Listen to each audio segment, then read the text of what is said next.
Hello guys, hello po sa ating mga kakusina dyan. Isang mapagpalang araw na naman po sa inyong lahat na nandito na naman tayo sa aking mahiwagang kusina. Ayan, for today's video.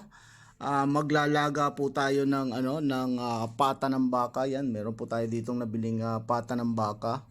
So, bulalo sana pero kulang yung ating mga ingredients. Iba-ibang ingredients yung ating nabili. So, ang gagawin na lang natin is nilagang pata ng baka. Ayan po, oh.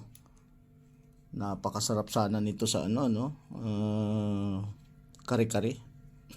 Kasi may puso ng saging pero pag kare-kare kasi kailangan yan maraming gulay, may pechay, may sitaw, may talong.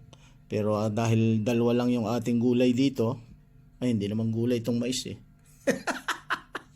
So nilaga na lang yung ating nilagang pata ng baka. So haluan natin ng puso ng saging. Tayo na lang ang gagawa ng remedyo. Total ako rin lang naman ang kakain yan eh. So walang magrereklamo. So ayan guys, yan ang ating for today's video. Maglalaga tayo ng baka with puso ng saging at saka yung mais. So, mais parang style bulalo din, di ba? So yan, meron tayo ditong dahon ng ang sibuyas. At meron din tayo ditong celery. Yan yung ating mga panghalo na ingredients natin dyan. At yun, nakabili rin ako ng tanglad. Ayan para pampasarap. Ayun, meron tayong bawang, meron tayong ditong kamatis.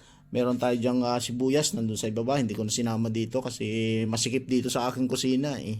Maliit lang yung ating kusina.